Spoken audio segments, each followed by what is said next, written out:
First-time homebuyers in the Greater Toronto Area, this video is for you. I'm sharing a quick overview of the home buying process. You might have some questions along the way, so feel free to contact me by clicking the link in the description. Now let's get right into it.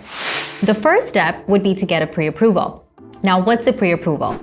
It basically helps you understand what you can actually purchase a home for. You'll speak to a mortgage advisor and they'll look into your financial situation by collecting various documents like the down payment you've saved up, income statements, employment verification documents, credit reports, loans, debts, and more. This will help them give you a price point that you can stay within when searching for a property. So now that you have a pre-approval in your hand, you're prepared for the next step, and that's shopping. Shopping for a home can be fairly quick, within a matter of weeks, or it can take a few months or even a year. It all depends on your level of communication with your agent, along with the strategies being used to look at homes together. Eventually, you'll find a home that you can actually see yourself living in. So that brings us to the next step, placing an offer. An offer is written on a document called an agreement of purchase and sale. Here are some of the most important items that you'd be completing in the offer. Names of buyers. Your agent will ask you for government-issued ID to verify you earlier in the home buying process and will also make sure they're using your legal names in this section.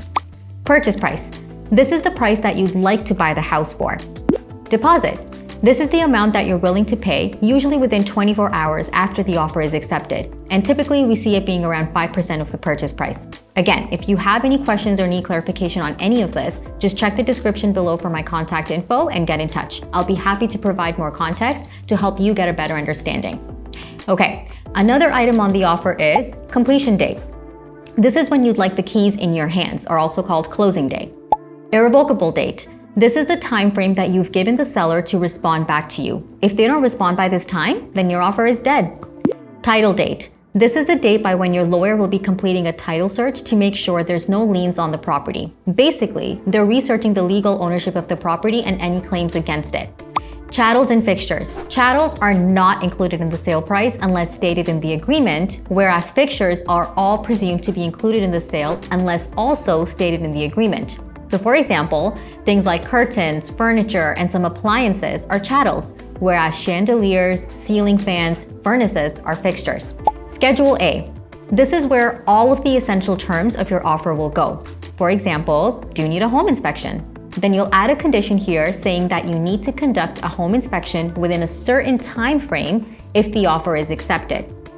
Are you buying a tenant-in property and want to review the lease agreement and other documents? Then you can add a condition saying that you want to review the documents within a certain time frame when the offer is accepted. Is this a condo that you're buying? Then you'll want a lawyer to review a document called a status certificate, which is something that all condo corporations have. If that's the case, then you'll add a condition saying that your lawyer needs to review the status certificate within a certain time frame. There are also other clauses that go in the Schedule A, so make sure you ask your realtor to explain this section clearly and add items based on your particular situation. So you've placed the offer. The seller has three options: reject, accept, or counter. If the seller rejects, then your agent can still negotiate to see if there is a way to revive the deal. Otherwise, you move on to the next property. If the seller accepts, this means they've all accepted your terms and conditions and they have no changes. So great, you're now in a legally binding agreement with the seller until closing day. But please don't celebrate by buying a new car. This can actually impact your financing. Now, if the seller counters, this means they've partially accepted your offer, but they have changes. So in the counter, they might scratch out things like the purchase price and add a price that they want you to accept. They might also change up your conditions and say, well, I don't want you to take 10 days to get a home inspection. I want you to take only 5 days. So then you'll go back and forth until you agree on everything. The offer finally gets accepted. Great! The agreement is officially firm, and now you work to make sure all of your conditions are being met by the time frame that you've stated. Also, make sure you've got that deposit ready, otherwise you might be in breach of contract as the offer is accepted. Now let's say you got the home inspection done, the lawyers reviewed the status certificates, and everything is great. Next step is preparing for closing. You and your agent will most likely have written a clause agreeing to a few buyer visits. This is where you'll visit the property at times that work for you for different reasons. Maybe you want to show a family member. Maybe you want to bring in a contractor to give you quotes on renos that you want to do. There will be a final walkthrough close to when you're supposed to get the keys in your hands, which is sometimes a day in advance or even the night before, and you're going to make sure that everything you agreed upon is still there and in good working order. This includes the chattels and the fixtures. And now the final step, getting the keys.